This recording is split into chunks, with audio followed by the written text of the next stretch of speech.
Hey, welcome to Graphic Policy Television, GPTV. Right in my hands is one of this week's new releases. It's X-Force #1 from Marvel Comics, part of the Dawn of X relaunch that's been going on.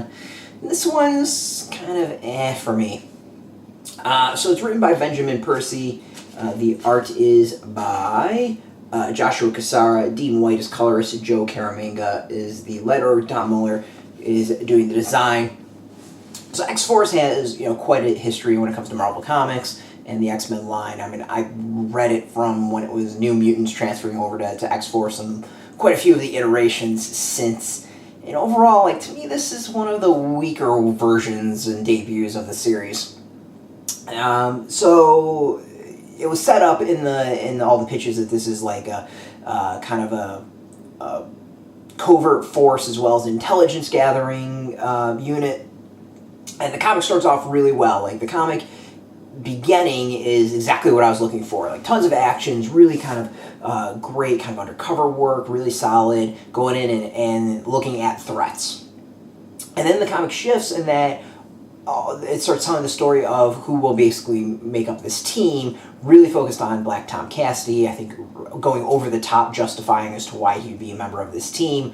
And then the other issue is that other team members are brought in, and it's just foreshadowing after foreshadowing after foreshadowing. I mean, if you can't figure out how the comic's gonna end by the dialogue that leads up to it, you really have not read a lot of just anything.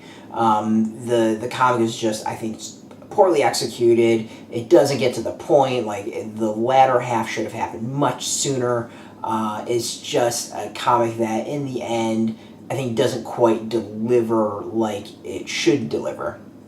I mean, X-Force tends to be a brutal comic, at least the later iterations have been. When it was Wolverine running Black Ops and had X-23 and Archangel and all them on it, it was a brutal comic when they just went out and did what they needed to do.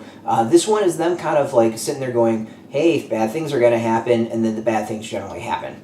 And it's all predictable of hey, Krakoa has this sort of defense, and the bad guys get through that defense. And hey, you're a champion of mutant-human relations. I hope nothing happens to you. Something happens to that person. And that's the other thing, is you get to the end and someone dies, and we know they're going to come back. We've already seen this set up. The fact is that they can now regenerate everyone. When it comes to the mutants, it feels really silly to have someone die, because they're just going to come back. That whole shock value of characters dying is gone now.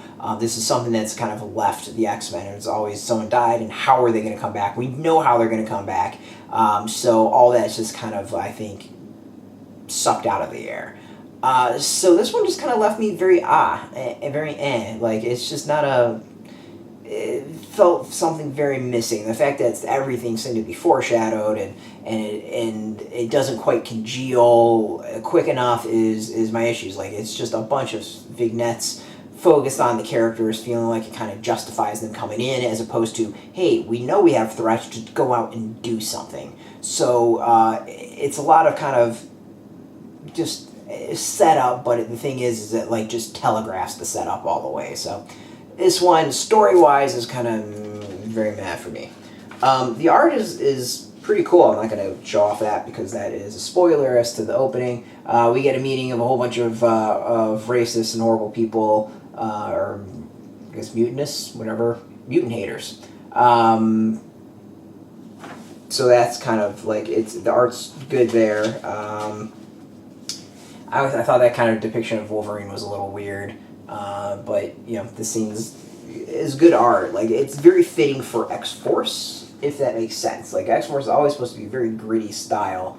At least lately, it's supposed to be very gritty style to meet that gritty feel of it. We got Black Tom Cassidy, who's a pretty big player in all this.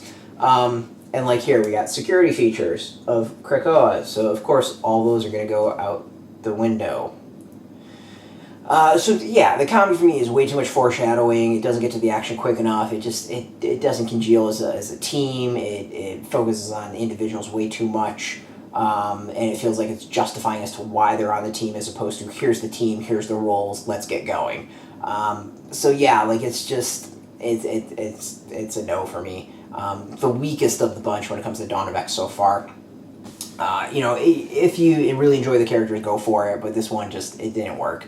I imagine as the series gets going, it's going to be a little bit better, but as a debut issue, it kind of left me wanting.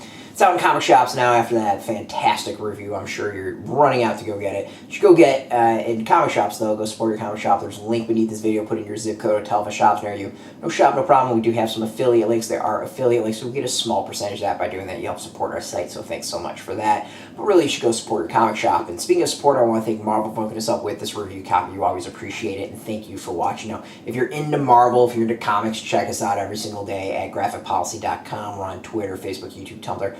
All at Graphic Policy, keeping it nice and consistent. So until next time, keep reading those comics and keep it geeky.